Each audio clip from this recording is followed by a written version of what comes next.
हमारे यूथ के प्रदेश के नेता साथी मुकेश जी, पंचायत समिति सदस्य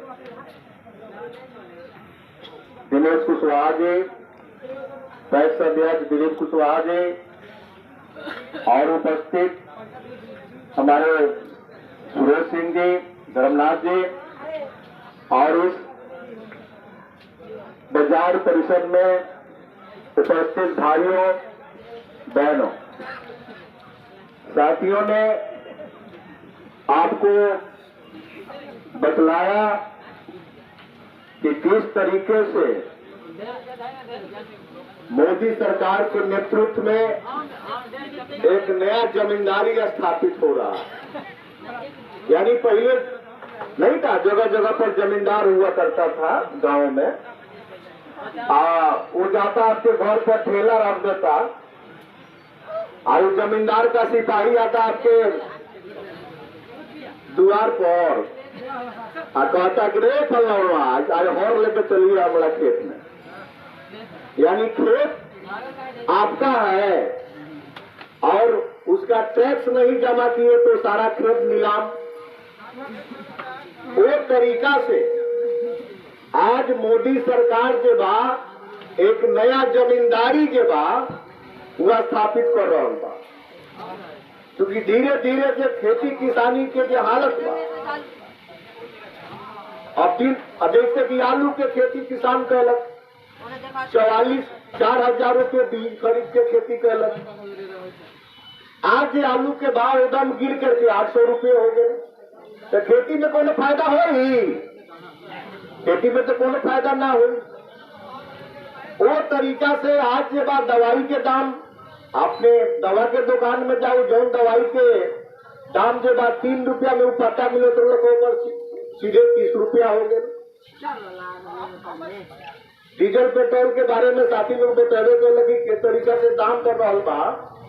यानी कि अब सिरिंज लगा के सीधे खून खींच लेने के बाद आज सरकार के बाद ये काम कर रहा बा।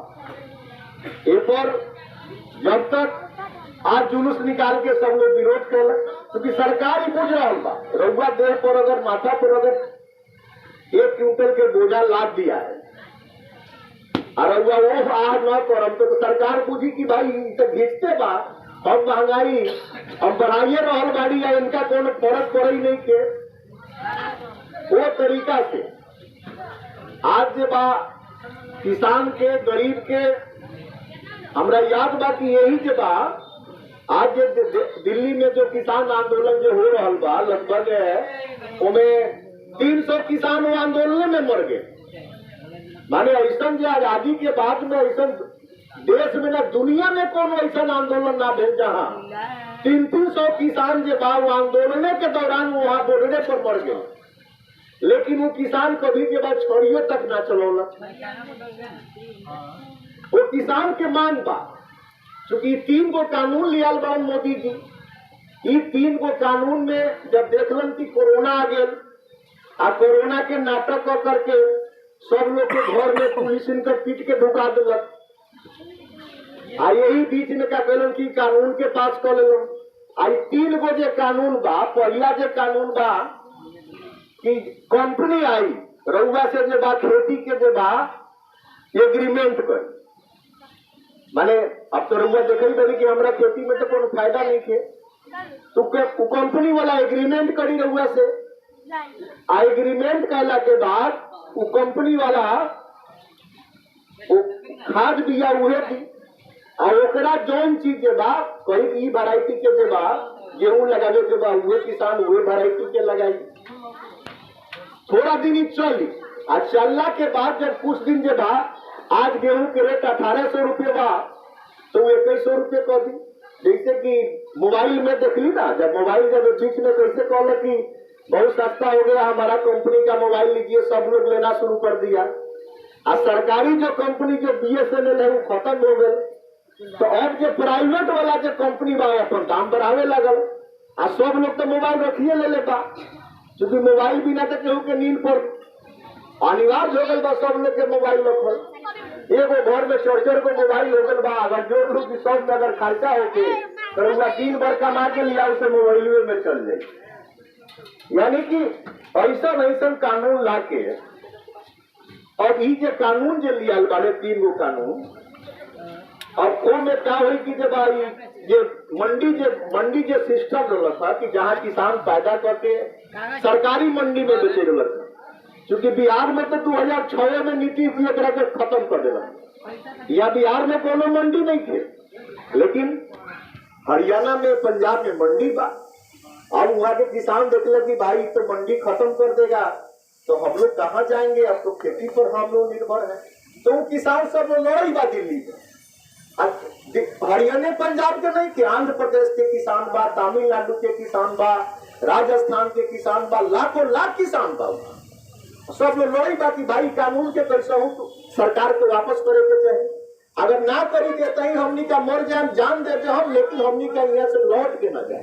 और ये कानून के असर सिर्फ पंजाब और हरियाणा में ना पड़ी, बिहार में भी पड़ी, क्योंकि रउआ जब कंपनी जब आज किसान से जब सरकारी एजेंसी जब छीन ले तब तो रउआ राशन मिलता जन वितरण प्रणाली से, और जब कंपनी वाला जब ले ली तो रउआ राशन वो बंद हो जाये, रउआ राशनों बंद हुई।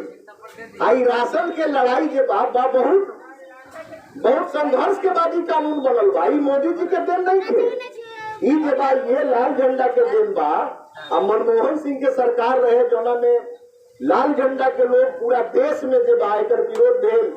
हमारा संविधान में बा भोजन के अधिकार, हमारा संविधान में बा, वो रसीद पटबैले कर्मचारी के पास पटबैले तो पर देखिए कम की 5-6 गो 10 पैसा हाई टैक्स, 5 पैसा 20 पैसा, तो में सब टैक्स होखले। रउआ अपना घरे से सलेमपुर बाजार पर अली तो वहाँ जो रोड पर चली ओकरो टैक्स रउआ सरकार के देता है। रउआ जो स्कूल बा पढ़ाई लिखाई होको ना हो, लेकिन रउआ जब शिक्षा टैक्स रउआ देवे के बाद, रउआ स्वास्थ्य टैक्स देवे के बाद, तो हर तरह के टैक्स रउआ सरकार के दे रहल बनी। और यही टैक्स के रुपया से देश चले, कर्मचारी के वेतन मिलले, इनमें के नेताजी अपना कोई इतना सत हरिचंद हो गए कि अपन जमीन बेची के लगावले, मैंने रउए अधिकार के यही में से लोग यही में से कुछ अपन जब हंसो, यही में से खसो कुछ अध्यक्ष पड़े। ये चलते जब ये 3 गो कानून अगर पास हो गए तो देश पर बहुत बड़ा संकट हो। आज रुपये बाजार में आयल बनी, सच्चाई बा ये तो झोरा ले लू, अब चल जाओ दुकान में मुन्ना जी के, अब 500 रुपया के सामान किना में पंसाही के तरह वो झोरा ना बढ़े। आज दाल के रेट, कड़ू तेल के रेट, माने ये सब लगातार बढ़ते जा रहा बा। आज जरूरत आ गल बा कि एकर विरोध होके चाहिए, अगर ना विरोध दे तो आज कड़ू तेल जे बा, आज बहुत ऐसा होली के समय में जेकरा जे बा 2 लीटर तेल के दर्ज बा उठा करे कि जे 1 लीटर में काम निकाली, क्योंकि महंगाई बढ़ गई, तो बढ़ते जा रहा बा। तो एक जरूरी बा कि एकर विरोध होके चाहिए। हमनियों के सरकार बा केरल में, ये देश में एक जगह हमनी के पार्टी के सरकार बा केरल में, ये जब किसान सबके 6000 रुपया दे अधे याद माने केहू के मिले केहू के ना मिले, लेकिन 6000 का ओकरे लाइफ की सबसे वही बड़ा कि किसान को हम सम्मान निधि का 6000 रुपया दे रहे हैं। अरे 6000 रुपया आप साल में देते हो, 5 आदमी का परिवार होता है, एक आदमी पर कितना पड़ा? 3 रुपया रोज का, 3 रुपया पड़ा।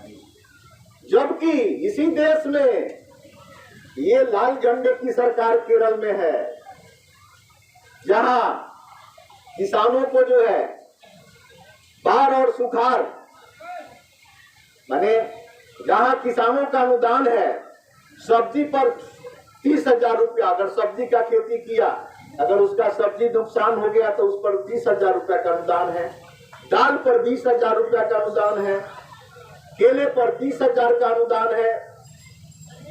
ये किसानों का अनुदान देती है सरकार।